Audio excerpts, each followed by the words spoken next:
Hey, what's up, guys? Welcome back to AITA Chronicles, where Reddit's wildest drama gets the spotlight it deserves. Today's episode, let's just say, chaos doesn't even begin to cover it. We've got a teenage lie that nearly ruined a man's life, stepkids making terrifying threats, and a boss who thinks random house visits are totally normal.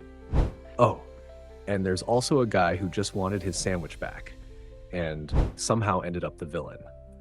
These stories go from outrageous to straight up jaw-dropping. So whether you're chilling, working, or hiding from your own family drama, this is the one to stick around for.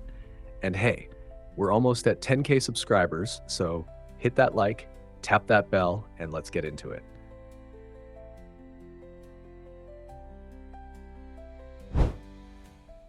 Am I the asshole for telling my brother-in-law I will never forgive his daughter and I have no intention of ever having her near my family? This isn't some petty family spat over holiday dinner plans or someone forgetting a birthday. No, this is serious. This is about a lie, a dangerous, reputation-shattering, soul-crushing lie, and the fallout that ripples through an entire family like wildfire. The writer, 30 years old, is a new mom, a wife, and someone who from the outside seems to be surrounded by a relatively close-knit family. Her older sister, her brother-in-law Joe, and Joe's daughter Kelly has all blended together over time. It wasn't perfect, but they were trying. And then came the day that changed everything. The writer hosted a small family birthday gathering. Nothing big, nothing crazy, just close relatives. Her sister and her husband came with their kids. Her parents were there.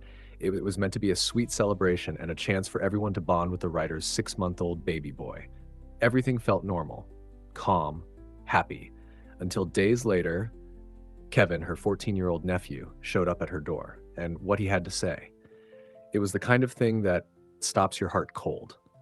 He told the writer that Kelly, Joe's 15-year-old daughter, had been telling people at school that she walked in on the writer's husband in the bathroom with his organ out, that he had just walked in casually exposed, like it was no big deal, that she saw everything. It was a loaded accusation. One sentence, and her husband's entire life could have been ripped apart. And the thing is, it wasn't true. The writer knew it, in her bones.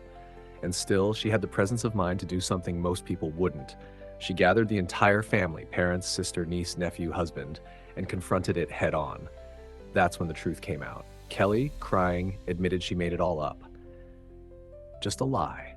Just a sick, attention-grabbing story she told her friends because she felt like the inexperienced one. Her girlfriends were all talking about things they've done, and she felt left out. So she invented a moment, one that painted an innocent man as a predator just to fit in.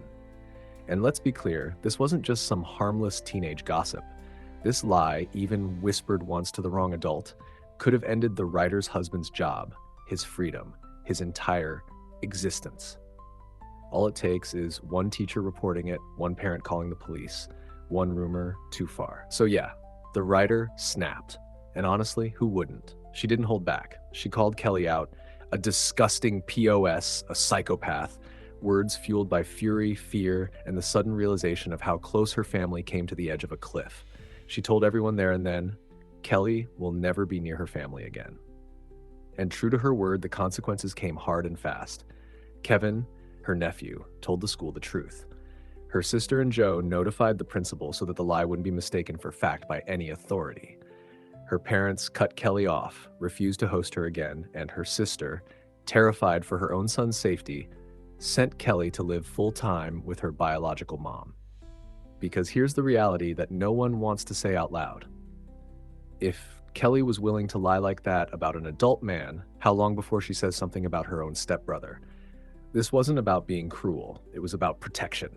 But of course, there's Joe, the father, the flinner. The writer makes it clear, Joe's not the villain here. He's a good man, loyal, family-oriented, and now he's heartbroken. He's caught in a nightmare where his daughter's actions have ripped apart his family, but he's still trying to hold on. He begs the writer for forgiveness for his daughter's sake. He wants Kelly to apologize, to make it right. He thinks that maybe, just maybe, if the writer forgives her, the others might follow. But the writer? She shuts it down. She tells him the truth. This isn't something you move past. It's not a dumb teenage mistake. It's not just a phase. It's a lie that could have ruined a man, a father, a husband. She tells him she won't forgive Kelly. She can't. Because trust, once broken this deeply, doesn't come back with a half-hearted apology. And she stands firm. She supports her sister. She protects her nephew. She keeps her baby and her husband far away from the girl who almost destroyed everything.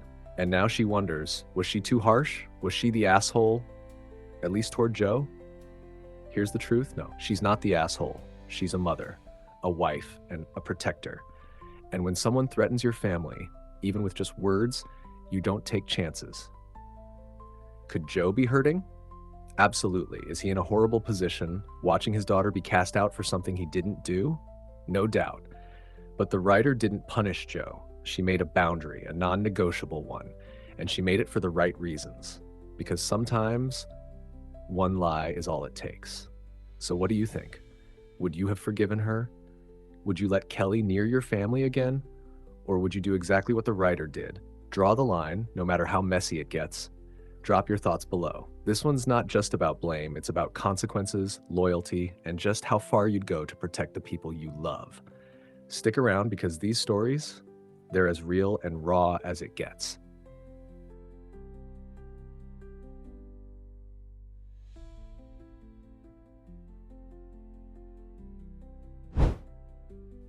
Am I the asshole for not telling my friend she was getting fired and that I saved her job, which led to her getting super fired? Sometimes, trying to save someone from drowning only ends with you both getting pulled under. The writer works in a company where turnover isn't uncommon. People come in, prove themselves, or don't, and management moves on. No sentiment, no second chances. That's just business. Now here's where it gets messy. The writer doesn't just work there. They also recommended their best friend's girlfriend for a job. Not because they were close, not because they believed in her, but because of loyalty to Jeremy, the best friend. Let's get this clear. The writer wouldn't have hired her if not for Jeremy. That's already a red flag. But the writer gave her a shot, vouched for her, and got her in the door. From there, it was up to her to prove she belonged. And at first, she tried. No one's calling her lazy. She was showing up, putting in the work, technically doing the job. But here's the kicker. Personality matters. And hers? It was a full-on disaster. The woman couldn't mesh with her supervisor. She clashed with coworkers. She left behind a trail of tension wherever she went. And in a workplace where chemistry is just as important as competence, that's a death sentence. She was in her 90-day probationary window when the decision was made. No big drama, no major infraction. She was just not a fit. The company was letting go of dozens of new hires that day, and she was one of them. In another universe, she would have quietly been dismissed. She might have even reapplied later. It would have been a soft landing. But here's where the writer steps in.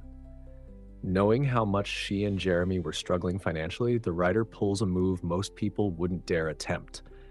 They volunteer to transfer her to their team, just to keep her employed. No fanfare, no pat on the back, just trying to help behind the scenes. But here's the thing. The writer never told her that she was about to get fired. Never told her this was a rescue mission. Why? Because they didn't want to freak her out. They didn't want to make her feel like a charity case. And maybe, just maybe, they thought a fresh start would fix things. Spoiler, it didn't. On the new team, she was the same person. Hardworking? Sure. Technically skilled? Yes, but unbearable to work with. She rubbed everyone the wrong way. Constant friction, constant attitude. Her energy tanked morale across the board. Even the writer's own supervisor questioned why she was brought in. This wasn't sabotage, this was her own behavior catching up with her. Again. And here's the worst part. By saving her once, the writer accidentally made things worse. Instead of quietly getting let go, she ended up super fired, blacklisted, not eligible for rehire. Her name is now stamped on the company's do not bring back list, all because she thought she was doing fine, because no one warned her otherwise. And now, she's furious. She says if the writer had just told her what was going on, she would have changed her attitude. Played nicer, toned it down. Maybe, maybe not. Because here's the ugly truth. Some people don't change until it's too late. And even if she could have turned it around, that doesn't excuse how she acted when she didn't think she had to. Now Jeremy, her boyfriend and the writer's best friend, is caught in the middle. He understands, but that doesn't stop the tension. And the writer, they're left wondering if trying to help only made everything worse. So let's break this down. Did the writer owe her the full truth? Should they have said, hey, heads up, you're about to be fired, and I'm the only reason you're still here? Maybe. Transparency could have saved both of them a lot of trouble. But it's not like the writer set her up to fail. They tried to give her a second chance she didn't even know she needed. But she didn't take it. She stayed the same. She burned bridges until there were none left standing. So, is the writer the asshole for not telling her the full story? No. Not even close. They tried to help. They risked their own reputation to keep her afloat. They didn't owe her that, but they did it anyway. And while the silence may have hurt her long term, it was never meant to be cruel. It was meant to protect her. She just didn't meet the moment. What do you think? Should the writer have been more upfront, or was the silence justified given how far they went to save her?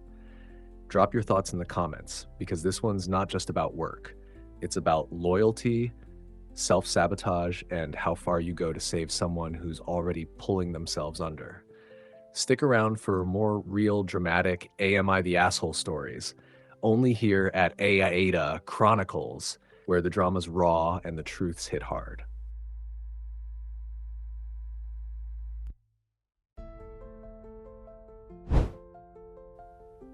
Am I the asshole for telling my neighbor his wife's early bedtime isn't my problem? All right, this one. This one is not just about noise complaints. This is about power trips. It's about grown adults treating their neighbors like punching bags and then playing victim when someone finally stands their ground. Let's talk about the writer, a 24-year-old man just trying to build a life with his fiancée.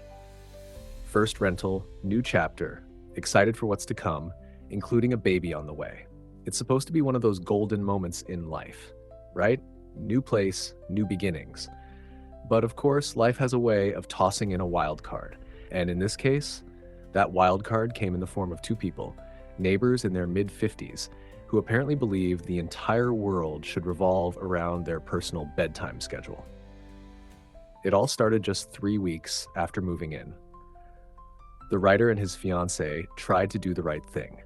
They weren't the kind of people to throw wild parties and act like the block belongs to them. They went to their neighbors with kindness and transparency to let them know they'd be hosting a small housewarming.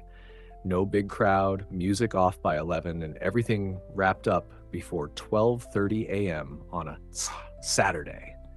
And how did the neighbor respond? The wife cut him off mid-sentence to complain about afternoon music being too loud because her husband was recovering from a stroke. And look, of course, the writer was respectful. He apologized, said they had no idea, offered well wishes, and still tried to reassure them it wouldn't be a disturbance. But from that point forward, it was war. Over the next year, the writer and his fiancée were put through a slow, grinding campaign of harassment. You name it. They banged on the walls during completely normal activities. Vacuuming, blow-drying hair, playing music in the middle of the day. Too loud. The kind of noise that happens in any home was suddenly treated like criminal activity. And let's not ignore the part that crosses from petty to dangerous. They'd intentionally rile up the couple's dogs in the backyard. Deliberately aggravating animals just to get a rise out of someone, that's unhinged behavior. Then it escalated even further. They threw stuff over the fence. Something ended up making one of the dogs sick enough for an emergency vet visit. Now, there wasn't concrete proof of who tossed what, but you don't need a detective to connect the dots. These people were becoming a legitimate threat. Fast forward to the day, everything came to a head. The writer was doing DIY work in the nursery. They're preparing for their baby. That's real-life adult stuff. He deliberately waited until midday to start, out of respect. But then he had to run to a hospital appointment. Again, real life, not just leisure, and that set him back. So when he got back home, he picked the tools back up to finish what he started.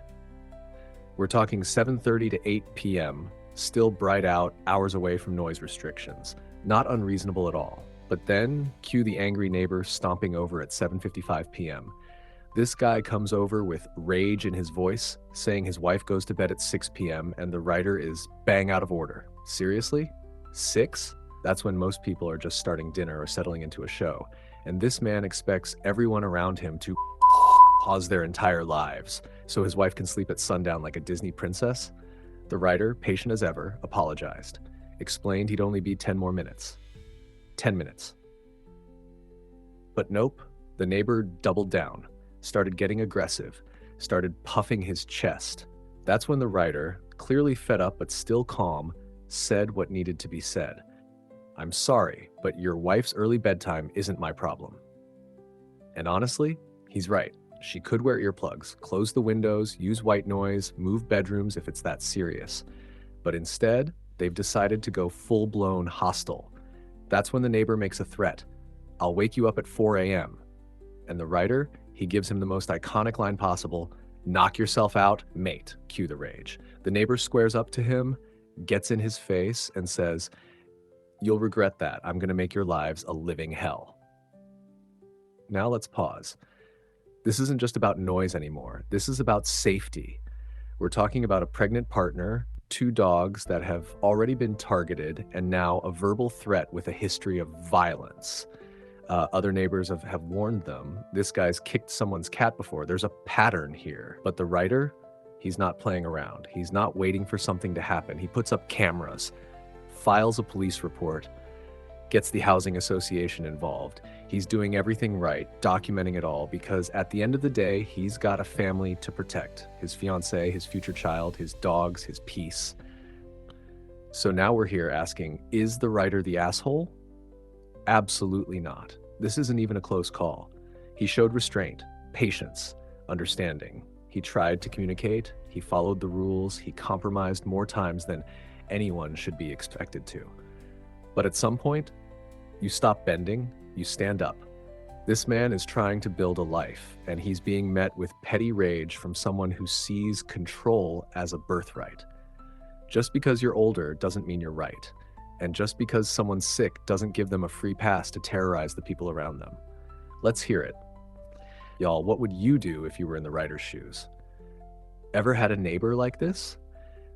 Or been forced to choose between politeness and peace? Drop it in the comments and let's talk.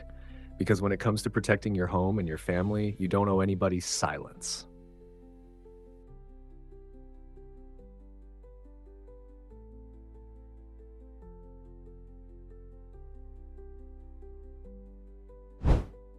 Am I the asshole for telling my boss I'm not comfortable with him randomly visiting my house? All right, this story? This one doesn't play out like your usual workplace drama. This one starts as something that seems innocent and then just quietly slips into something uncomfortable, something unsettling, and let's be real, something that flat out crosses the line. So let's get into it. The writer, a hardworking single mom in her mid-30s, is just trying to hold it all down. She's got a 14-year-old daughter, 2 dogs, and a job in marketing that she's been working at for the past 6 months. Not years. Months. Still pretty new, still figuring out the dynamic, the culture, the people. Her boss? Early 40s, maybe. No wedding ring, but she's not exactly clocking his dating status. Why should she? This is work. Professional life. Boundaries. You clock in, you do your thing, and you go home to your peace. But then, something changes. At first, it was subtle. The boss didn't want to talk at work anymore. No casual office chats, no calls during business hours. Nah, instead, he starts showing up to the writer's house, in the evenings, like they're old friends or something. And here's the thing. The first couple of times. The writer tried to be chill, tried to not read too much into it. You don't want to cause a scene, right? Especially when it's your boss. You give the benefit of the doubt. Maybe he's unconventional, maybe he's just weird. But that doubt starts to fade when the pattern sets in.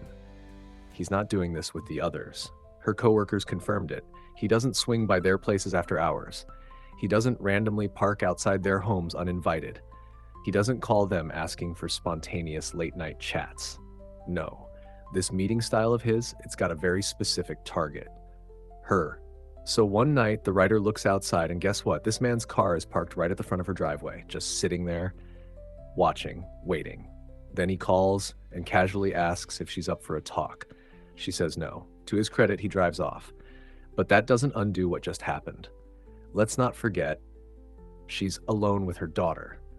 Two dogs or not, there is no version of this where that situation feels okay. So finally, the next morning, the writer does what a lot of people would be too scared to do. She calls him, and she politely but firmly tells him she's not comfortable with him visiting her house anymore. What does he say? He tells her, "This is just how I generally do it." Yeah, really? Because everyone else in the company seems to be getting regular emails, Zooms, and office meetings. No one else is getting the pop-in treatment. But somehow she gets the late night driveway conference experience. She's creeped out. And who wouldn't be? But even after standing up for herself, the writer still doubts her instincts. So she texts a coworker, someone she's close with, just to check in, just to make sure she's not being overly sensitive. And that person calls her a coward. A coward. Let's talk about that. What's cowardly about setting a boundary? What's cowardly about saying I don't feel safe in my own home when a man who holds power over my job is suddenly parked outside without warning? What's cowardly about protecting your peace, your kid, your space? Because let's get real here. This isn't about one awkward visit. It's about power. It's about how men in authority sometimes blur the line between work and personal life and expect women, especially younger women, to just go along with it out of fear. Fear of being seen as difficult, fear of losing your job, fear of being labeled dramatic. This isn't drama. This is survival. The writer doesn't owe her boss after-hours access to her life. Her house isn't an extension of the office. She's not working remotely when she's in her pajamas, unwinding after taking care of her daughter. And that coworker? Yeah, they can miss her with that coward nonsense. Because the real bravery is in speaking up when your gut tells you something isn't right. So now we're asking, am I the asshole for setting a boundary and telling her boss to stop coming to her house? Absolutely not. Not even a little. The only thing the writer is guilty of is being too patient for too long. Because trust me, that kind of behavior, it's not just unprofessional, it's manipulative, it's invasive. And if left unchecked, it only gets worse.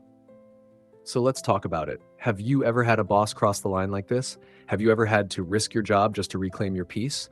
Drop your stories in the comments. I want to hear them. Because no one should feel unsafe in their own home. Not for a job, not for a paycheck, not for anyone. Boundaries aren't rude, they're necessary.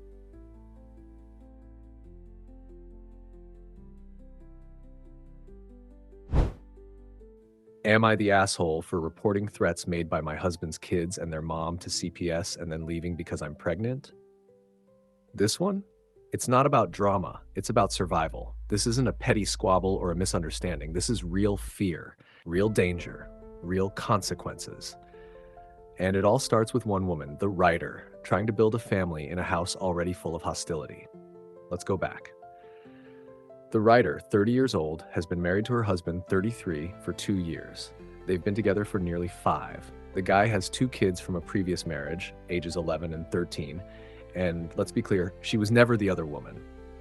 The marriage was over years before she entered the picture. But even so, from the moment she moved in, his ex made it clear, shh, she wasn't welcome. The ex didn't want her around the kids. She didn't want a stepmom in the mix. And she made sure the kids knew that too. At first, it didn't work. The writer managed to get along with the children. It wasn't perfect, but it was manageable. They even went to therapy to make things smoother. And for a while, it worked. But then came the news that changed everything. The writer got pregnant, and suddenly, all that shaky peace shattered. The kids didn't take it well, and the ex, she poured gasoline on the fire. Whatever control or maturity had been holding things together vanished. The children, who once tolerated her, now turned hostile. Not passive-aggressive, not cold. No, straight up violent. They screamed at her, cursed her out, told her to get out. One even told her to get an abortion. Pause on that for a second. A 13-year-old child telling a pregnant woman, someone they used to coexist with, to abort her baby. Where does a child even get that kind of language? That kind of hate? Spoiler, they get it from home, from their other parent, from someone fueling that rage behind the scenes. And it gets worse. The kids showed her the texts they had with their mother. Texts where the ex was clearly egging them on, where there were actual threats to harm the writer and her unborn child. And then it escalated again. The threats weren't just words anymore, they became real. The 11-year-old tried to act on those threats. Yes, a literal child tried to make good on what they'd been saying. The situation wasn't abstract anymore. It wasn't, oh, they're just being dramatic. This was dangerous. It was real. So what does the husband do? He disciplines the kids, but his response is basically, don't worry, they won't really do it. And that's when the writer knew he didn't get it, because he wasn't the one with a growing life inside him. He wasn't the one being targeted. He wasn't the one staring into the eyes of children who might actually try again. And when she asked him how he planned to protect her, how he'd ensure it wouldn't happen again, he had no answers, no plan, not even a vague reassurance, just more empty promises. So she made the choice he wouldn't. She reported everything to CPS. And then she left. She packed up, walked away, took her baby, and moved in with her parents. Because no matter how much she loved her husband, no matter how complicated things were, she was not going to gamble with her child's life. But now, she's the one getting blamed. Her husband is angry, says she went too far. His parents are even worse, telling her she should have worked it out, kept it private, picked a safer option. But what safer option?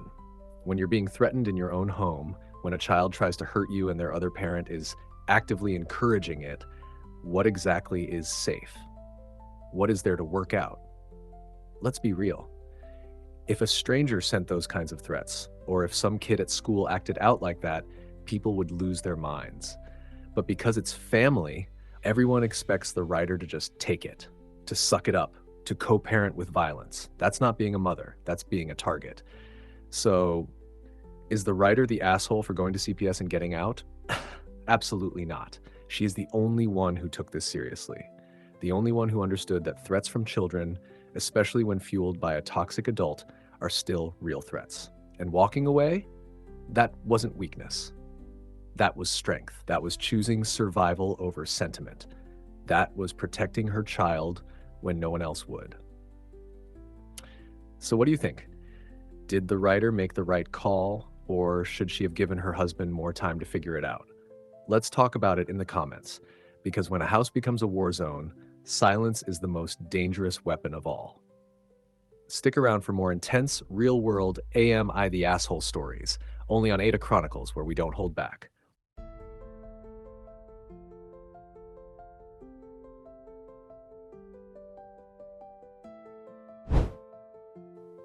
Would I be the asshole for ending my marriage because I want bio kids when I have two stepkids who already lost their mom? All right, this one's heavy.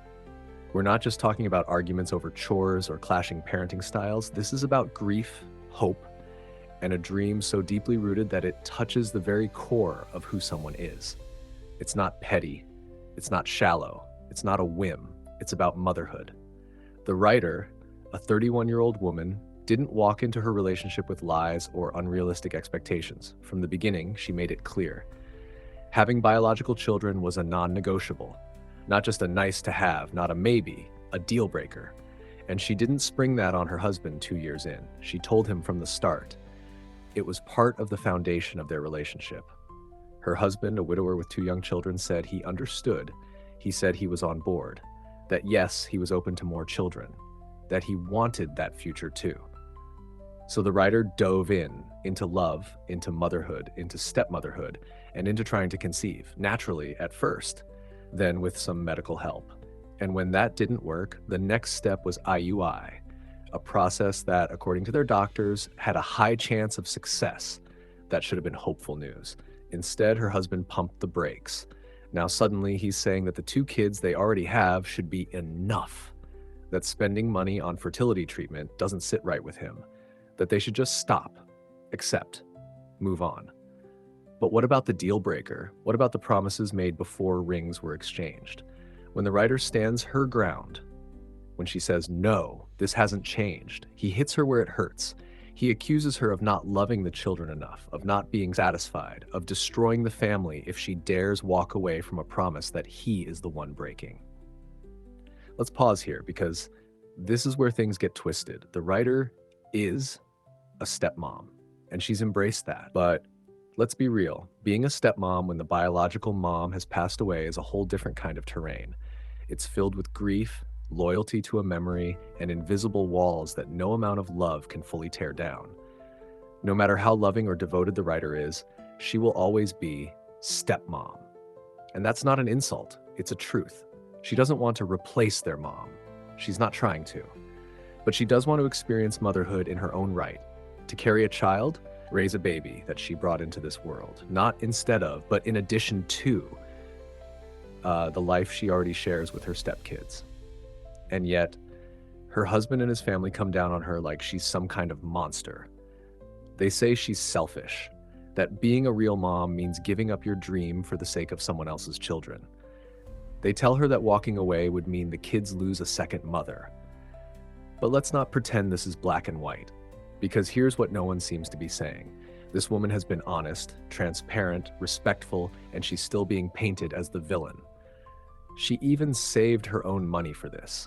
She was prepared emotionally and financially. She didn't demand her husband foot the bill, but he's shutting the door anyway, telling her that trying for a child is selfish, that wanting a biological connection is somehow a betrayal. So let's call it what it is. The writer is being guilt-tripped into surrendering her dream. And that's not love. That's emotional manipulation. Because when someone promises you something that's core to your identity and then tries to shame you for still wanting it, that's not compromise, that's control. So, would the writer be the asshole for walking away from this marriage? No, not even close. She'd be a woman making the hardest choice of her life, standing in the storm of other people's judgments, choosing not to betray herself in the process. Because the truth is, sometimes love isn't enough when the visions of the future no longer match. Sometimes what we sacrifice for others becomes a slow form of erasing ourselves. And the writer, she's not willing to be erased. Let's hear it in the comments. Is wanting a biological child after years of caregiving selfish? When does honoring your own dream stop being acceptable? And can step parenting ever fully replace the desire to be a biological parent? This one cuts deep. Let's talk about it.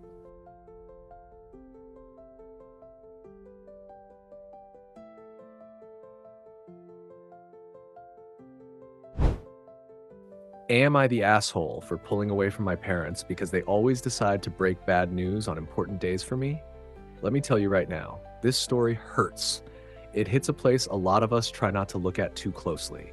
That part where we start realizing the people who were supposed to protect us, sometimes they're the ones who cause the most lasting damage. The writer is 21 years old, the oldest of three, and what they've been carrying isn't just resentment. It's not some teenage grudge. This is years of quiet pain and emotional sabotage, masked as timing. Let's get into it. It all started at age 7. A time when most kids are trying to figure out multiplication and how to tie their shoes faster. The writer was excited. He landed the lead role in the school play. Huge moment, a spotlight kind of day, a memory maker. And 20 minutes before curtain call, his parents decide that's the perfect time to tell him that his great-grandma is dying. Not after the play, not the night before, not even earlier that morning. 20 minutes before he's supposed to step on stage. And what happened? The kid broke down in front of everyone, couldn't get a single line out. And you know what the worst part is? It was avoidable, completely unnecessary. They had known about her condition for days. It doesn't stop there. 2 years later, he's 9, fresh out of an important learning disabilities assessment, something that takes courage and vulnerability for a kid to go through. And right there on the ride home, they casually drop the bomb. Oh, by the way, Dad lost his job 3 weeks ago. We're making major life changes now. 3 weeks ago. And here's the thing. When you're that young and you're already grappling with being different because of a learning challenge, hearing your dad lost his job makes it personal. The writer admits he wondered if they blamed him, if maybe the cost of testing or he himself was just another burden. And you know what? That question doesn't leave a kid easily. Fast forward to age 10. His birthday party. Not the actual birthday, but the party. You'd think they'd want it to be special, fun, joyful. But nope. That morning, they casually tell him his dog, was put down 2 days ago. 2 days. And instead of being honest in the moment, they pretended the dog was just at the grandparents' house so he wouldn't be in the way. So he celebrates cutting cake and pretending, while the truth claws at him from behind a smile. At 15, when some teens are just starting to figure out who they are, he gets one hell of a birthday surprise. His parents announce they're getting divorced. That was the gift. Happy birthday. Here's emotional whiplash. And just when you think it has to stop, it gets worse. His graduation. That one day that's supposed to be about him. Years of work. Late nights, early mornings, studying, trying to prove himself, especially with learning challenges. And his mom waits until then, until the caps and gowns and photos and handshakes to tell him she has cancer. And not that she just found out. No, she'd known for 2 months. 2 months. But waited until the one day that was supposed to celebrate him. Over and over, the writer's milestones, his wins, his joys, are hijacked by sorrow, by crises, and not just coincidences, but calculated announcements, news held back for the right time, which somehow is always his time. So what did the writer do when he left for college? He did the only thing he could do. He walked away. He stopped calling, stopped visiting. He kept in touch with his siblings, daily even. But his relationship with his parents, he dropped that rope. And it wasn't out of spite. It was out of self-preservation, because some people don't realize the cost of emotional betrayal until they're out of the house and only breathing air that's their own. He missed Christmas.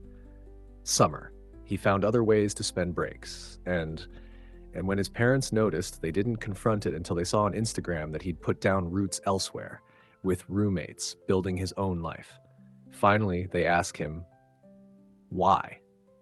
And he tells them, no sugar, no flattery, just the truth. You knew what you were doing. You didn't forget it was my birthday. You didn't forget I was about to go on stage. You didn't forget my graduation date. And you still chose those moments to drop the weight of your bad news on me. Repeatedly. For years. And what do his parents say? They call him petty. They think he should have brought it up earlier. But why should he have to be the emotional adult for them? Why should he be the one to teach them how to be thoughtful, sensitive, basic human beings? His siblings, they get it. They see the pattern, and they call it what it is: denial. That convenient family fantasy where the parents are always doing their best and you're the one who's too sensitive. But let's call it like it is. This isn't sensitivity.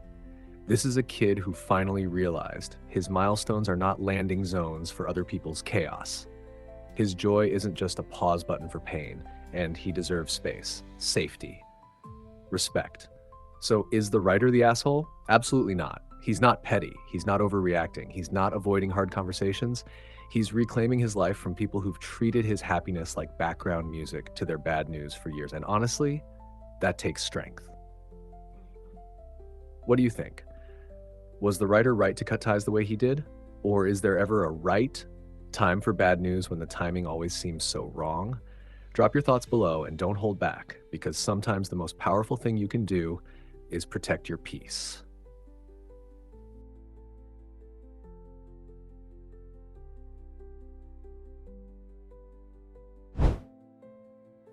Am I the asshole for not going to my dad's house in an emergency where his 5-year-old stepdaughter was left at home on her own? Let's be real, this isn't your typical, oops, I forgot to water someone's plants kind of emergency. This is the kind of family mess that simmers just below the surface until something explodes.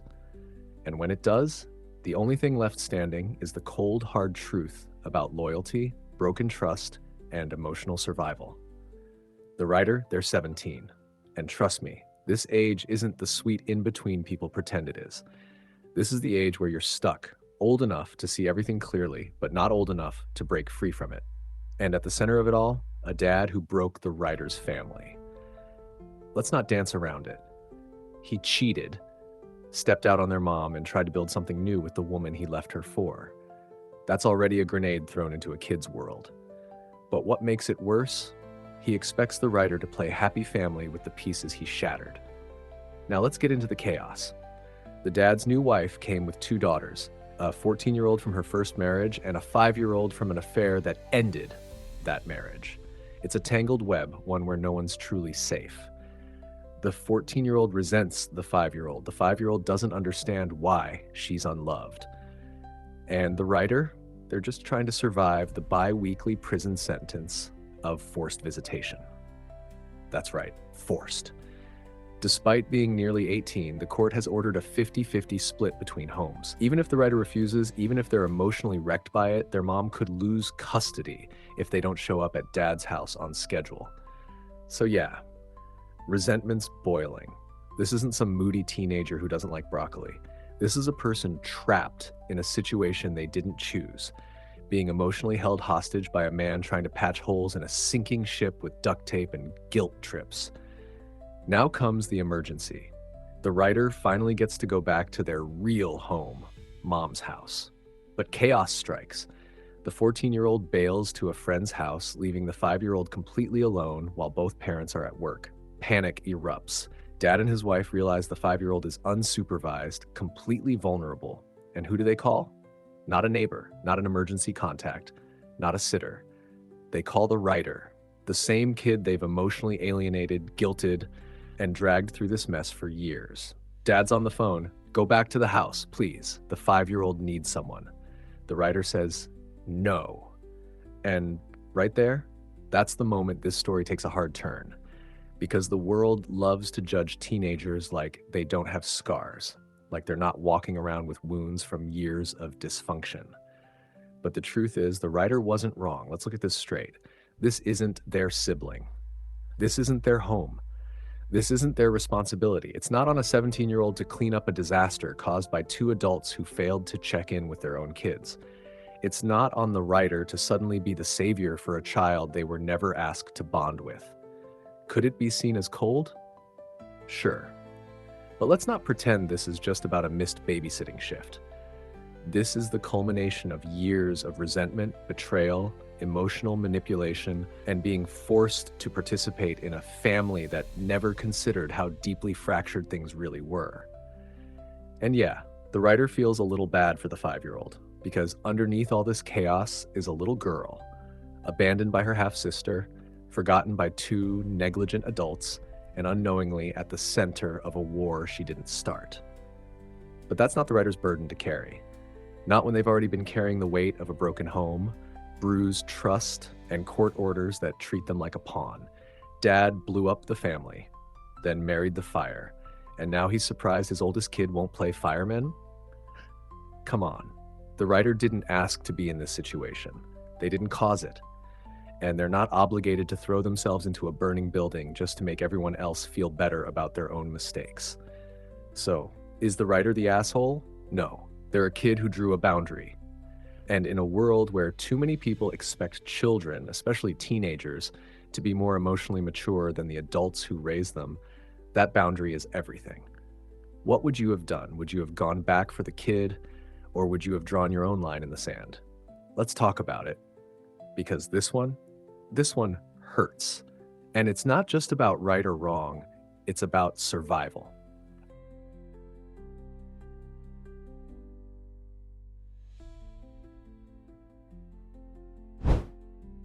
Am I the asshole for not wanting my boyfriend to come over anymore because he's too much of a clean freak? Okay, so this one starts off with a lie. Not the malicious kind, but the survival kind. The kind of lie you tell when you're suffocating and no one's listening. The writer told her boyfriend she'd be out of town this weekend. She wasn't. She just needed him out of her space, out of her face, out of her bubble. And you know what? I get it. Because when your own home starts to feel like a war zone, not of yelling, but of judgment, side eyes, and passive-aggressive sighs, that's when your peace becomes priceless. And that's exactly what's happening here. Let's break this down.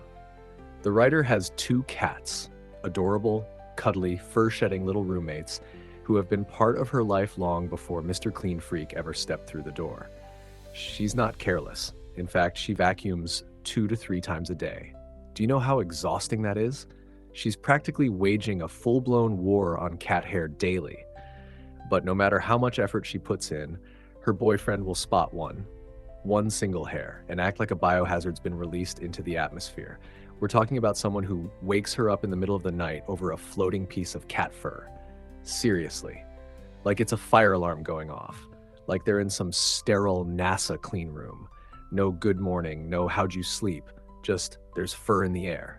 Fix it. That's not just obsessive, it's disrespectful. And this man, he wears black to her house. Black to a house with cats. And then complains when the fur sticks. That's like walking into a rainstorm and getting mad you got wet. But here's the real kicker. Every time he comes over, the cats, her babies, her family, the ones who live there, get banished, evicted from their own home because this guy can't handle seeing a paw print or a tail flicker across the floor. It's not just about cat fur.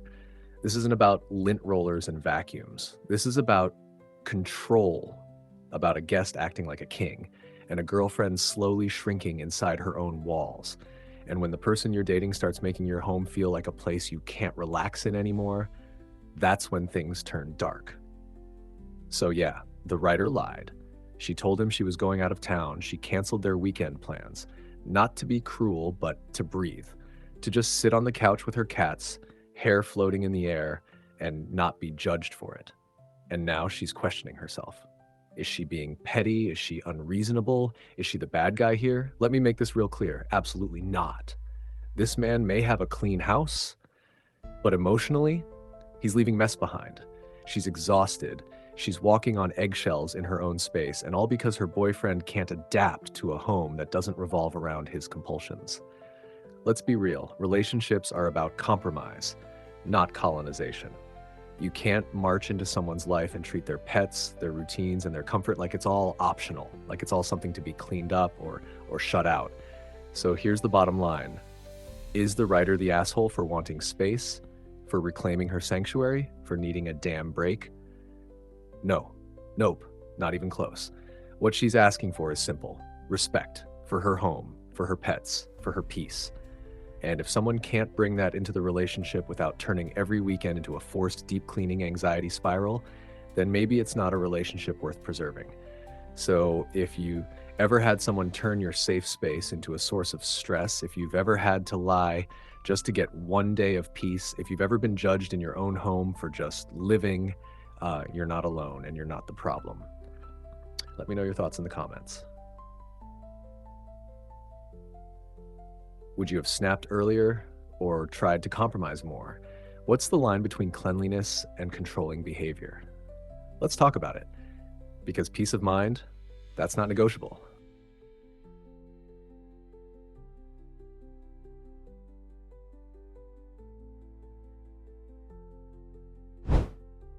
Update, am I the asshole for not wanting my boyfriend to come over anymore because he's too much of a clean freak? If the original post felt like tension quietly simmering just beneath the surface, then this update, this is where everything boils over. So our writer, already on edge, already exhausted, decided to carve out a moment of peace. She told her boyfriend she'd be out of town just to reclaim her space for the weekend. It wasn't a grand scheme. It wasn't vindictive. It was survival.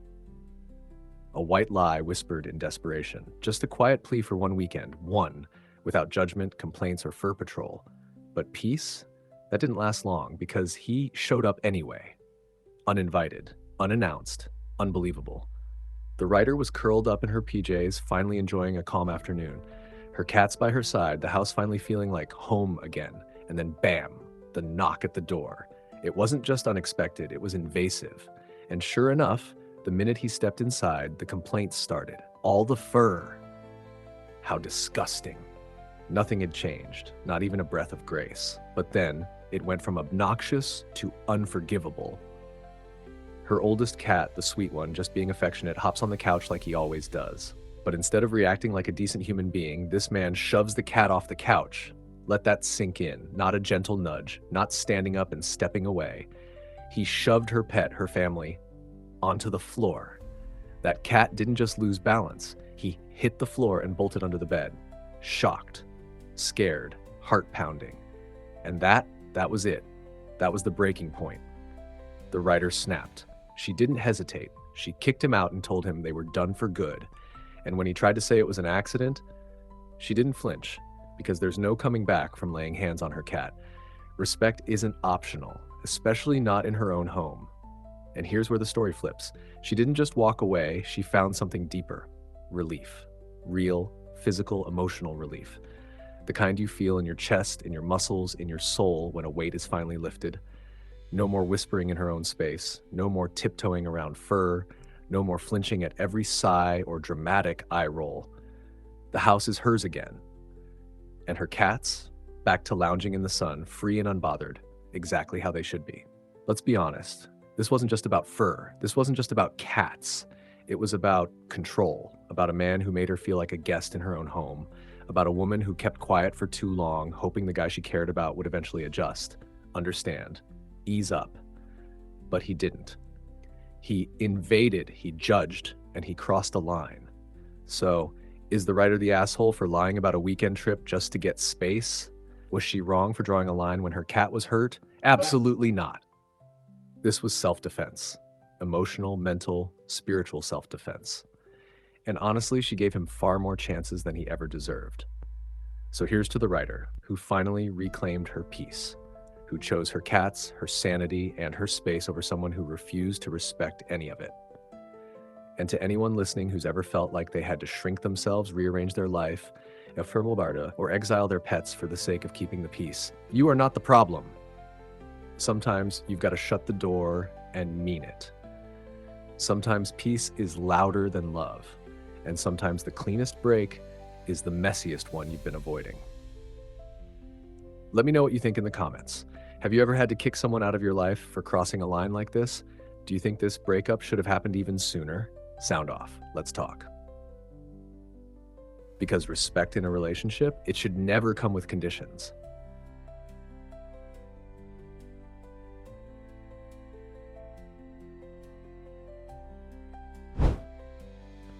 Am I the asshole for telling my family I kept the gift I was going to give my sister since we're allowed to do that? This story? Oh, it's not just about a gift.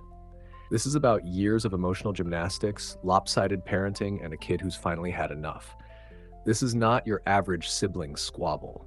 This is what happens when favoritism gets treated like a family tradition, and the one kid who isn't the golden child finally snaps. Let's break this one down. The writer is a 17-year-old guy who's got a younger sister, 15 years old, who's not just the favorite. She's been crowned. Literally. We're talking about a girl nicknamed the light of our lives and the pampered princess by their own parents. Yeah, let that sink in. Now, growing up, the writer and his sister used to be close. Normal kid stuff, annoying, sure, but manageable.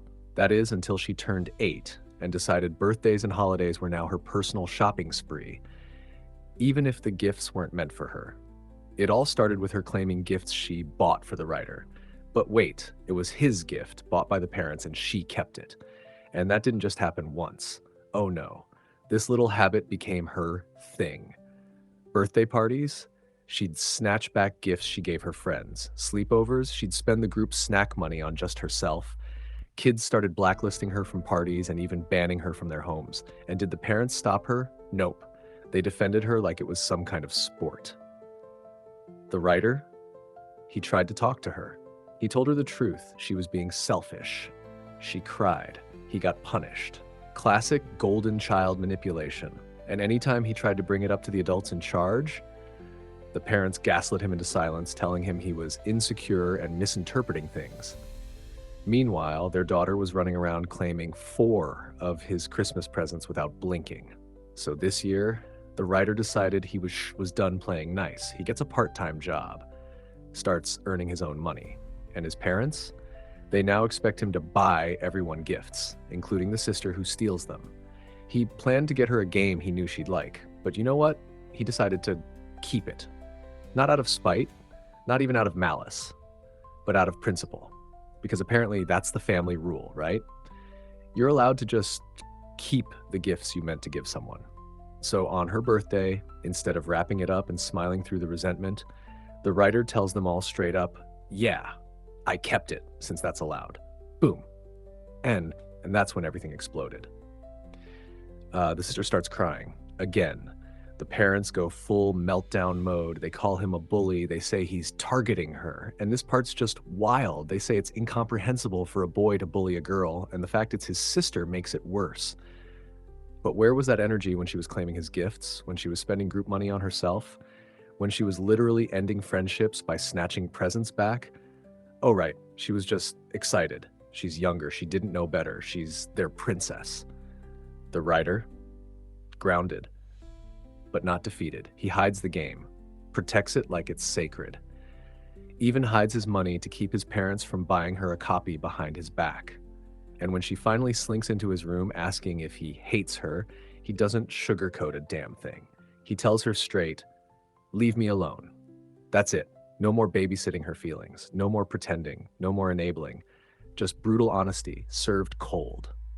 And the parents? They're still furious. They say he's punishing her for being young. But you know what this really is? This is a kid who's been neglected emotionally, who's been playing second fiddle in his own house for years, finally drawing a line in the sand. And for once, he's the one keeping the damn gift. So, is the writer the asshole? Hell no. He's not the asshole.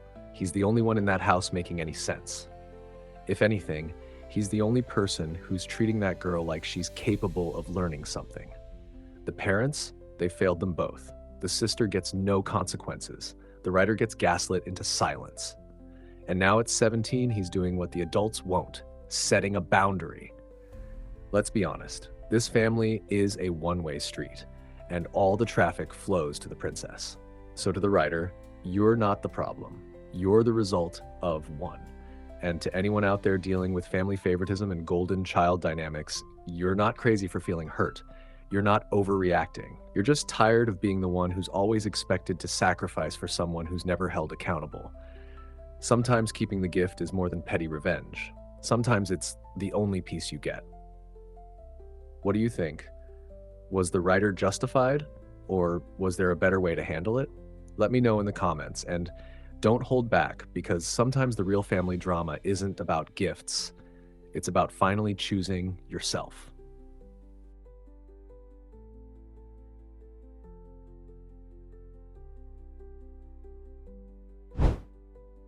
Am I the asshole for telling my wife I don't want any more kids? This one right here, it hits deep, because it's not just about babies or parenting or disagreements. It's about identity, purpose, pressure, and the kind of conversations that shake the foundation of a marriage. The writer, a 31-year-old husband and father of 3, isn't new to the parenting game. He and his wife, 28, already have 2 boys and one little girl, a full house, a busy life.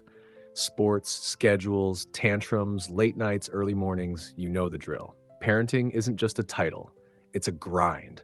And somewhere along that journey, they both agreed, no more kids. They had the conversation, like responsible partners, like parents who were thinking ahead.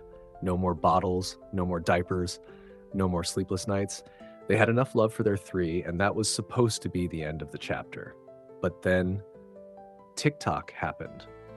Late one night, out of nowhere, the writer's wife starts sending baby videos, talking nurseries, romanticizing the chaos of a newborn again. Now, this wasn't a hey, maybe someday conversation. It was a passionate pitch for a brand new baby. And the writer, he shut it down. Not out of cruelty, not because he doesn't love his wife, but because he meant what he said before. Because 3 kids is already a lot. Because money's tight with sports and school and just life. And because, let's be honest here, he just doesn't want another baby. That last part, that's what broke the silence. The writer told his wife straight up, even if I agreed, I wouldn't feel connected to that baby because deep down, I don't want it. Boom, there it was. Raw, honest, painful. His wife, she stormed off, locked herself in their bedroom, icy glares, silent treatments, heavy sighs in the dark. It wasn't just about the baby anymore. It was about feeling heard, and maybe about feeling wanted. So the writer turned to Reddit, not to bash her, not to shame her, but to try and understand, was he wrong? Was he heartless for holding the line on a decision they made together? But here's where this story really shifts, because after all the comments, after all the emotional buzz online, the writer goes home, and instead of letting the tension build, he grabs his wife's hand, and they go on a walk. Yeah, a walk. Out in the open air, under trees and streetlights, they talk, like really talk, not yelling, not arguing, but breaking it all down. The root of it all? Turns out, it wasn't about the baby. It was about outside voices. Her so-called friends, dripping in that toxic tradwife TikTok mindset, had convinced her that her value as a woman, as a wife, was tied to how many children she had, that this was her divine purpose, that anything less wasn't enough. Let that sink in. This woman, smart, kind, funny, creative, was doubting her worth because someone online told her motherhood was her only job. And the writer, he showed up for her. He didn't dismiss it. He didn't make it about himself. He reminded her of everything she is beyond being a mom. He told her, "You are more than a womb. You are a person, and your dreams, your identity, your happiness, that matters." So now, they're curled up on the couch, sharing popcorn and chocolate-covered almonds, watching a comedy, laughing again, reconnected, talking about golden retrievers and backyard gardens instead of bassinets and baby bottles. And that right there, that's real love. Not performative love, not social media love, but deep, grown-up, scarred, and healing kind of love. Love that says, "I see you," even when you're struggling to see yourself. So, was the writer the asshole for telling his wife he didn't want any more kids? Hell no. He was honest, clear, consistent, and when things got tense, he didn't run. He leaned in, he had the hard talk, and he reminded his wife that she is so much more than motherhood. So to all the couples out there wrestling with this, who gets to decide when the family is complete? What happens when your dreams evolve or clash? And how do you hold on to each other when life pushes you in opposite directions? This one's a reminder. The deepest love isn't in agreeing on everything. It's in facing the disagreement and still choosing each other anyway. Drop your thoughts in the comments. Have you ever had to draw the line in a relationship? What's your deal breaker and how did you navigate it? Let's talk.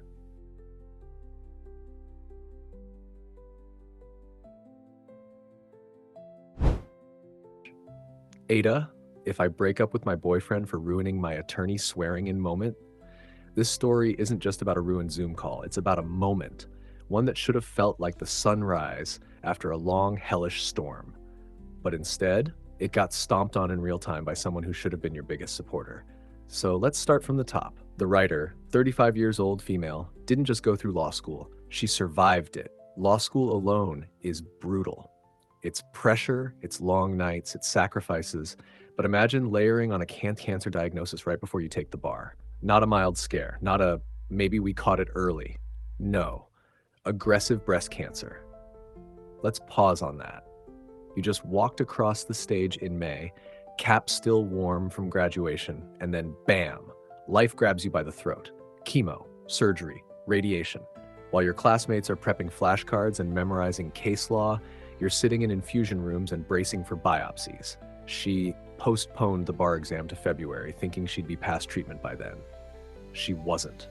But she still took the damn thing anyway. 2 months out from surgery, in the middle of radiation treatment.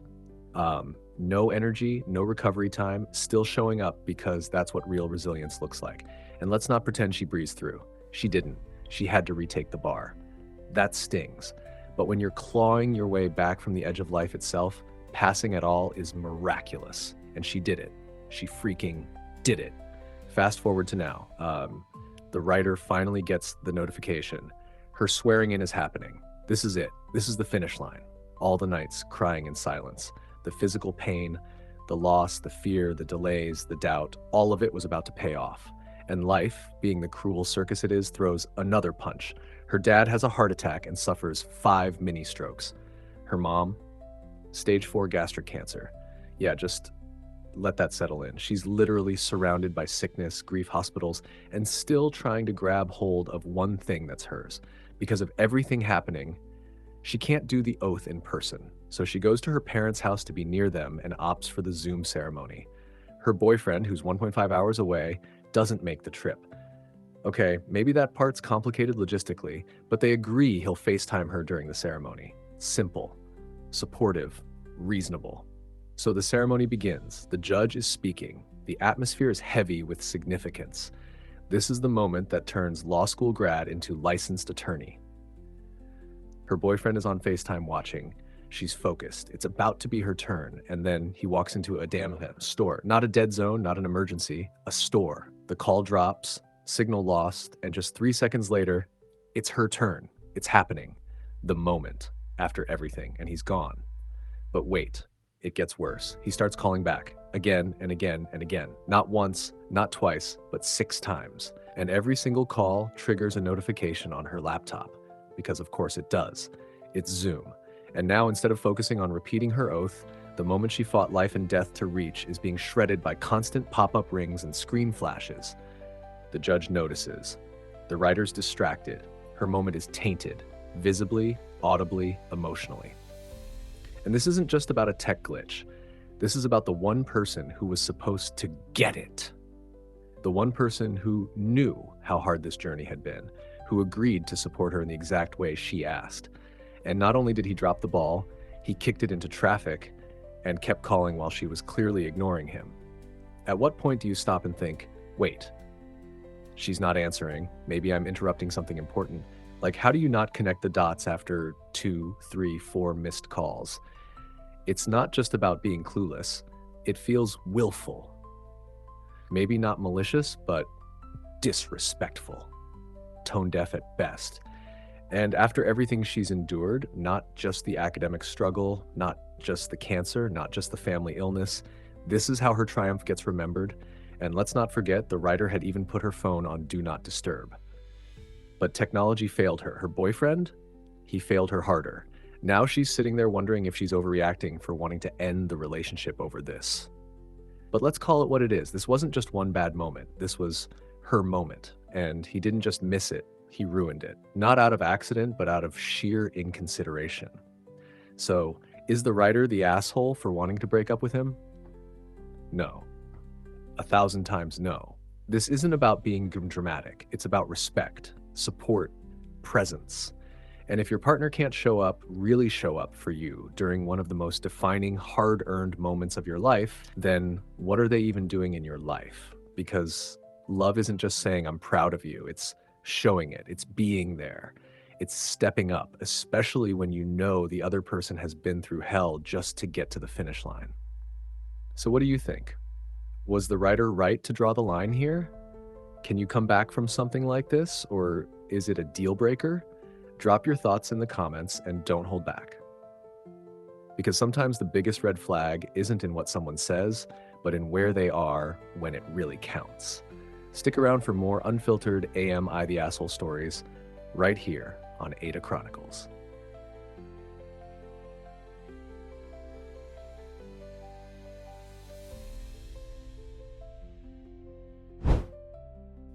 Am I the asshole for leaving my boyfriend at the bar after he told the waitress I was his sister as a joke? Let's talk about just a joke. That phrase, harmless on the surface, has been the weapon of choice for people dodging accountability since forever. But when that joke comes at your expense, in public, repeatedly, it stops being funny. It starts chipping away at your dignity. And for this writer, that joke crossed a line that she couldn't unsee. So, here's what went down. The writer, 21 years old, has been dating this 27-year-old guy for about 8 months. At first glance, cute, charming. A little cocky, sure, but nothing unbearable. You know the type, flirty smirk, knows how to hold a room, probably thinks he's funnier than he actually is. But then there's a pattern, a habit, one that doesn't sit right. Whenever they're around other people, especially his people, he turns into a comedian. But not the kind that makes people laugh with him, more like at her. Like the time he called her a friend of a friend at a party, or when he pretended to forget her name in front of his buddy. That wasn't once, that wasn't twice, that's a routine. And every time she brings it up, it's just a joke, like her feelings are some overreaction, like his disrespect is some quirky personality trait. So last weekend, they're at a bar with his friends. Place is crowded, loud, normal weekend vibes. Then the waitress shows up and yeah, she's a little extra with him, smiling a bit too much, touching his arm like she's known him for years. That's not always a problem. Sometimes people flirt without realizing. Sometimes it's harmless. The writer, she brushes it off. She's not the jealous type. She plays it cool. But then she steps away to go to the bathroom, and when she comes back, she walks right into the punchline. The waitress is laughing, clearly entertained. Then she looks at the writer and says, "Your brother is hilarious." Like that wasn't a slap straight to the face. Wait, brother? Yeah. While she was gone, her boyfriend decided it would be hilarious to tell the waitress that the woman he's been dating for nearly a year is actually his sister. For fun, for laughs, to flirt maybe, or to not seem taken, or just to feel like he's the clever one in the room. Whatever the reason, he thought it was worth it. And when the writer confronts him, when she stares him dead in the face, waiting for some kind of explanation, he just smirks. No apology. No, I didn't mean it like that. Just the smug face of a guy who thinks he's being hilarious when really he's being humiliating. Again. So she did what a lot of people wouldn't have the guts to do. She left. Didn't argue. Didn't cause a scene. She just said cool, picked up her things, and walked the hell out. And honestly, that's power. That's control. That's respecting yourself when someone else won't. She Ubered home alone. And this dude, he didn't even follow. He didn't call her right away. He didn't show up apologizing. He texted, said she was being dramatic, said it was just a joke. Same tired defense. Same pattern. Same gaslighting disguised as humor. Now here's where it gets worse. His friends are messaging her saying she embarrassed him, that she's the one who made a scene, that walking out was childish. Even her own mom chimes in, telling her she should have played along, and that if she wants to keep a man, she needs to pick her battles. Let's stop right there. Let's talk about this idea that women should tolerate disrespect to keep a man, that they should laugh off humiliation to keep the peace, that being treated like a joke in public is normal, and walking away from that somehow makes you the problem. That thinking is broken, because the writer wasn't asking for a parade. She wasn't begging for PDA or loud declarations of love. She just wanted to be treated like a partner, like someone who matters, someone you don't lie about to strangers to score a cheap laugh. She sat through the party introduction. She stayed quiet when he forgot her name in front of friends. But this time, she reached her limit. So, is the writer the asshole for walking out? Not even close. She stood up for herself in the most direct way possible. She didn't throw a drink. She didn't scream. She didn't play his game. She walked away with her dignity. And that's not dramatic. That's clarity. Because love isn't built on inside jokes that only humiliate one person. And loyalty isn't tested by how many jokes you can take before you finally break. What do you think? Was the writer right to walk away, or should she have played along like everyone says? Is this just guy humor, or is it a red flag waving loud and clear? Sound off in the comments, and if you've ever had a partner who thought you were the punchline, this is your moment to speak. Stick around for more brutally honest Am I the Asshole stories, only on AITA Chronicles, where we don't flinch from the truth.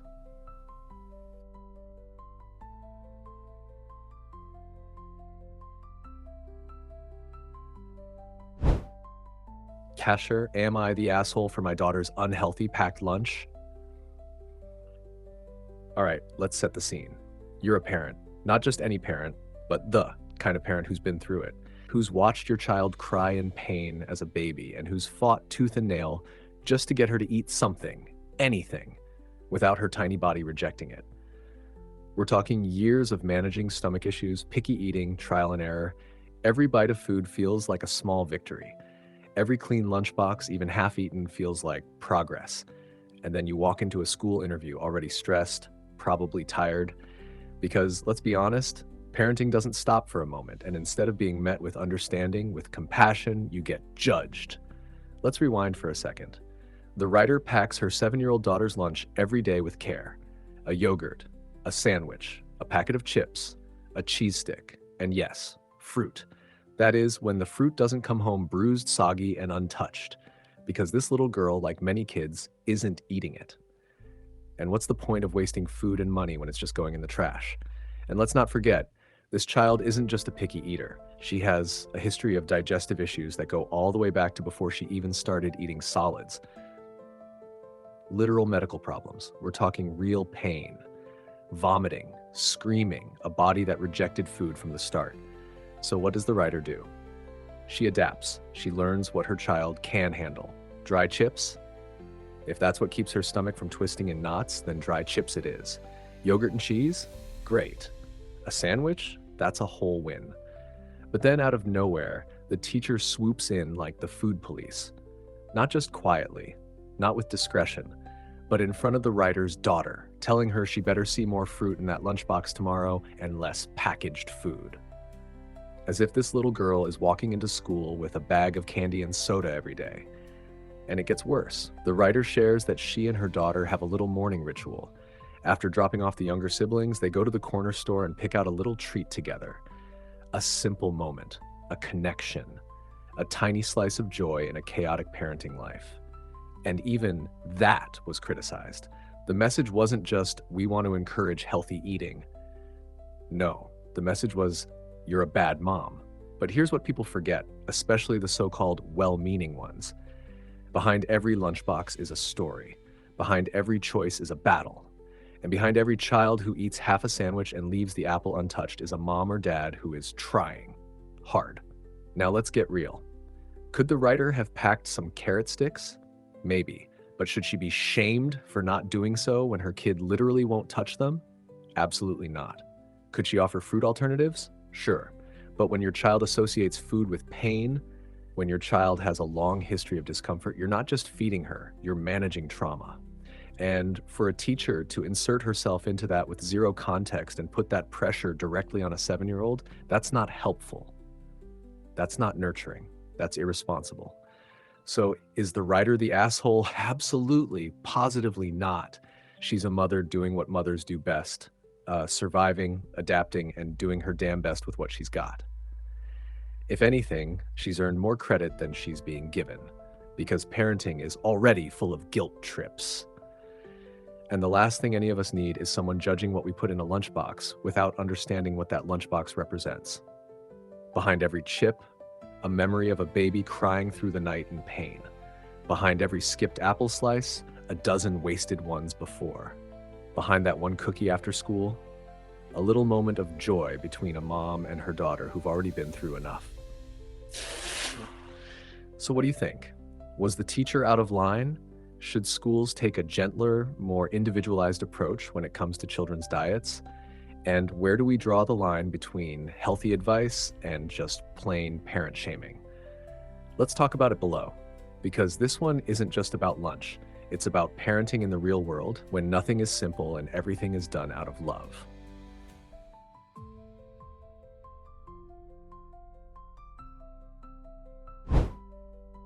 I didn't let my husband eat my sandwich. Sounds simple, right? Just a sandwich. One bite. One little bite. But, oh, if only it were that simple. This story, it's not about deli meat and bread. It's about boundaries, about being heard, and about the slow, quiet erosion of respect in a relationship that's gone on autopilot. So let's set the scene. The writer and her husband are chilling on the couch. Casual, laid back, no drama in the air yet. The writer gets hungry and, like any sane person, starts thinking about that one perfect spot they both love. A sandwich shop, a go-to, a comfort place. And here's where the test begins. 3 times. That's how many times the writer asks her husband if he wants one too. Not once, not even twice. 3 times. And every single time he says no, because, as he so confidently puts it, he's not hungry. He just had breakfast. He's good. So the writer places the order for her sandwich, her meal, her craving, her choice. The food arrives and she cuts off a little piece to snack on, planning to graze on it slowly. Why? Because she's not a big eater all at once. And guess what? Her husband knows this. They've been together 10 years, a whole decade. He knows her habits. He knows her limits. He knows exactly how food works in their relationship. So she takes one bite, just one. Here he comes. Oh, I want a bite of that. Excuse me? Sir, you said no 3 times. You had your shot. You passed. But suddenly, now that he smells it, now that he sees it in her hand, it's a different story. Hunger magically appears. Now here's the thing. She still shares. 3 bites, in fact. 3 full, generous, probably cheese-dripping bites. That's not nothing. And then she sets the boundary. Go ahead and order your own. That's fair, right? That's more than fair. It's logical, respectful, even kind. But this man decides to throw a fit because she won't give up more of her meal. The meal she planned, the one she asked him to join in on, the one she tried to include him in. And let's not forget, he already got 3 damn bites. But no, now he wants another. And when she says no, all hell breaks loose. Suddenly she's crazy. A selfish hypocrite. He digs up every shared meal from the last 2 weeks like some petty culinary historian, trying to prove he's always been the generous one, as if that gives him a right to bulldoze over her plate today. Let's talk about that word. Hypocrite. It's a heavy one, and he throws it out like it costs nothing. But here's the truth. This isn't hypocrisy. This is someone enforcing their own boundary in a moment where they already made a concession. The real issue here is entitlement, the kind that creeps into long relationships when one person stops taking no seriously. When one person hears, "I don't want to share this," and thinks it's just a suggestion, not a hard line. And now, they're not speaking, over a sandwich. But again, it's not about the sandwich. It's about being ignored. It's about not being taken seriously. It's about having to justify something that should be respected the first time it's said. The writer literally has to hide snacks because he'll eat them before she gets a chance. That's not funny. That's not quirky. That's disrespectful. It's not about appetite. It's about control. It's the kind of stuff that piles up over years and suddenly cracks open in moments like this. And let's be real here. If the roles were reversed and she started stealing bites off his plate every time he said no, would this man be so generous? Or would it turn into a different kind of argument?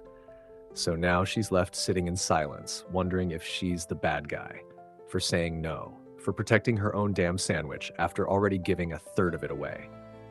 So, is the writer the asshole for not sharing more of her food? Absolutely not. She was clear, she was generous, she even offered a solution.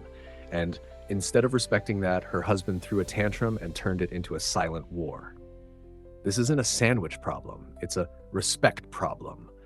And if something as small as food boundaries turns into emotional warfare, then there's something much bigger under the surface that needs fixing. So what do you think? Was the writer right to say no? Or should she have just given him another bite to keep the peace? Have you ever had a moment like this in your own relationship where the small things reveal something way deeper? Drop your thoughts in the comments and let's get real about how much just one bite can say about someone's character. Stick around for more unfiltered AMI the Asshole stories, only here on AITA Chronicles.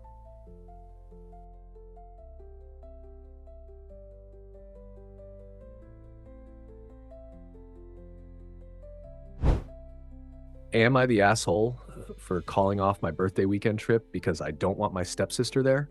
All right, buckle in, because this one is messy in the way only blended family drama can be. It's not just about a ruined hoodie or a canceled cabin trip. This is about boundaries, respect, and the kind of silent war that brews when you're forced to share space with someone who refuses to understand that family isn't something you can just slap a label on. Let's start with the writer, a 16-year-old guy, almost 17. That age where you're expected to act like an adult while still being treated like a kid. Already a hard line to walk, but throw in a parent's remarriage and a new step-sibling who shows zero respect, that's a powder keg just waiting for a spark. 4 years ago, Ryder's mom married Carl, and with Carl came Megan, a now 15-year-old who split her time between her mom's house and their home. And from day one, it wasn't good. Now look, nobody expects step-siblings to instantly be best friends, but bare minimum, there's gotta be mutual respect. And Megan, she didn't get that memo. This girl wasn't just annoying, she was straight up invasive. We're talking yanking the controller mid-game, unplugging the TV while Ryder was playing on his late dad's PS2, snatching snacks, trying to take money, making the simplest of outings into a power struggle. Let's pause right there. You've got a teenage boy who's already grieving the loss of his dad, trying to preserve something as simple but as personal as gaming on his dad's console. And Megan? She just pulls the plug, literally. That's not annoying. That's disrespectful on a whole other level. But it didn't stop there. Megan pushed her way into Ryder's room constantly, and when she wasn't barging in, she was inviting her friends over and trying to break into his space. Yes, break into his bedroom and closet. It got so bad that the mom had to buy locks, and even that didn't stop her. She took food off his plate. She got weird around his friends. She flirted with them, tried to kiss them. She even tried to force the writer to date her best friend and dropped gay slurs when he said no. Then, when she found out he was gay, she lost her mind, not out of concern or love, but because he hadn't told her. She threw a tantrum because, in her mind, being family meant she was entitled to that part of him. That's the word that keeps coming up here: entitlement. She feels entitled to his space, to his things, to his friends, to his life. And now, she wants to be part of his birthday weekend, the one weekend where he gets to feel seen, celebrated, and safe with his actual friends. But mom says Megan has to come. Not only that, she pushes the entire trip back by a week so Megan can be there, because apparently her attendance matters more than the writer's actual birthday. You can almost feel the frustration dripping from every sentence. This isn't just about a party.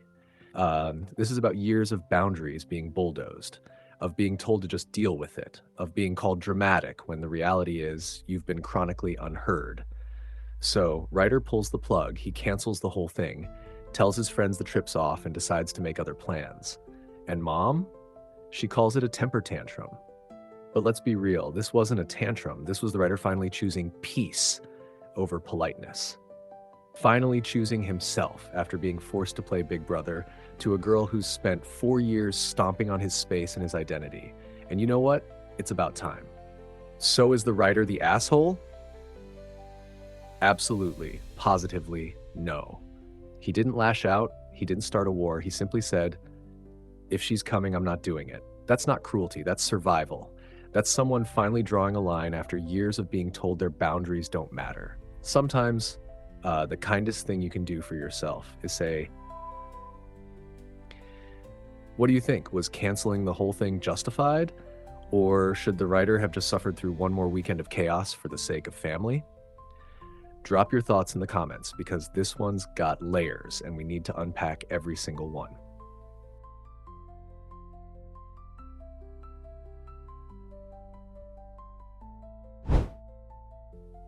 Am I the asshole for what I said when our kids walked in on us? And now my wife's mad? All right, this story, it's the perfect cocktail of embarrassment, panic, and the kind of parenting nightmare no one ever really prepares you for.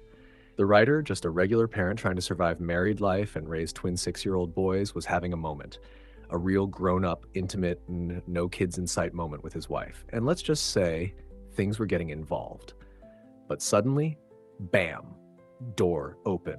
The twins charge in like they always do, completely oblivious to what they've just walked into. Except this time, it's not cartoons or snacks. Nope, it's their dad with his face somewhere no child expects to see it. And these two kids, they didn't whisper, they didn't sneak away, they screamed, "Ew, daddy's kissing mommy's butt."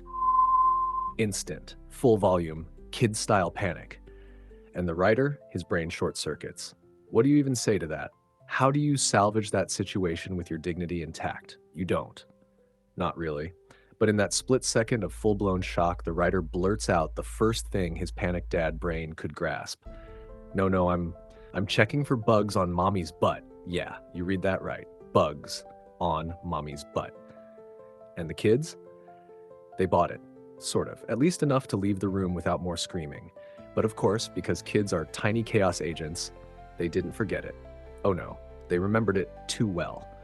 Cut to family gatherings, friends over for dinner, random errands in public, and out of nowhere, one of the twins casually drops, "Daddy was checking for bugs in mommy's butt." Shh. Over and over and over, innocently, loudly, repeatedly. And now, the writer's wife is furious. Not because the moment happened, not even because they forgot to lock the door, which, by the way, they usually do. No, she's furious because this has become the quote of the year for their sons. It's now their favorite punchline. And the wife, she's not laughing. And to make it worse, the writer went to Reddit for advice, to see if he was the villain in this absurd sitcom plotline. Turns out most commenters thought he wasn't. They understood the panic. They sympathized with the check for bugs and defense mechanism. It was dumb, yes, but also kind of genius in its desperation. So the writer, feeling vindicated, decides to show the wife the post. The proof. The internet has spoken. He's not the bad guy. Except now, she's mad all over again. Because he aired out their business online. And you know what? That might be fair, but at the same time, what else do you do when your kids have basically turned your bedroom blunder into a public announcement? Let's zoom out. Was the writer wrong for forgetting to lock the door? Sure, that's parenting 101. Was he wrong for panicking and saying something wildly weird in the heat of the moment? Honestly, probably not. Could he have just gone with "Mommy has a boo-boo"? Maybe. Would the kids still have shouted about it in front of grandma? Absolutely. That's just what kids do. So, is the writer the asshole? Nah, not even close. He was just a dad trying to explain the unexplainable, caught in the most awkward moment of his marriage, with two tiny witnesses and no time to think. And now he's got a viral level story, a wife who's officially done with his damage control strategies, and twin boys who will probably keep telling strangers about the mysterious butt bugs until they're teenagers. So, what would you have said if your kids walked in on you like that? Was the writer's response stupid or just stupidly brilliant?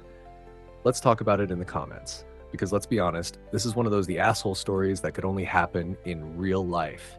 And somehow every parent knows the exact kind of chaos. Stick around for more real, messy, awkward, and unforgettable stories, only on Tate.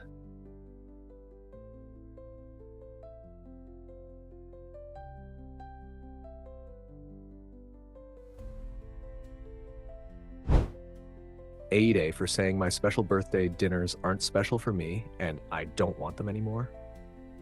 So here's the thing. Birthday dinners are supposed to be about you. It's the one damn day a year where you're not just a background character in your own life. But for this writer, year after year, that special moment got swallowed up by a family dynamic that didn't leave any space for him at all. Let's rewind. The writer, a 16-year-old kid, has been stuck in a food prison since he was 7, ever since his mom remarried and blended their family with his stepdad and 2 step-siblings. Sounds normal, right? Except both step-siblings have food allergies, peanuts, dairy, shellfish, you name it. So the family went full-on allergen-free, not just at home, everywhere. Restaurants, takeout, birthdays, celebrations, you get the picture. The house became a fortress of food restriction. Now, before we go any further, yes, allergies are serious. Yes, accommodations are important, but here's where things start to get twisted. The writer doesn't have allergies, but he's treated like he does. No dairy, no pizza, no chocolate, no fries, unless you count sweet potato fries, which honestly should be illegal on birthdays. Everything revolves around keeping things safe for everyone else, even if that means the birthday boy goes hungry or eats with a fake smile while pushing limp vegetables around his plate. And here's the kicker. There are other nut-free, safe restaurants. The writer did the research, found options, suggested them, even begged for them. But nope, mom and stepdad wouldn't budge. They've got their one safe place, and it's too much work to try anything else, too much work for his birthday. Let that sink in. So year after year, the writer is dragged to the same place he hates, watching everyone else enjoy while he counts the minutes. He's told to smile, be grateful, be appreciative of the family meal that makes him feel like an outsider in his own celebration. Told that some families can't afford to eat out, as if that excuses making his birthday feel like a punishment. It finally boiled over last year when he turned 15. He snapped.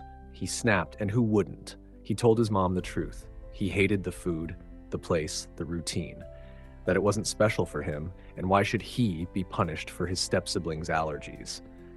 And then comes the classic guilt trip. What about their feelings? What about the stepdad's hurt? What about keeping the family united? You know what no one asked? What about him?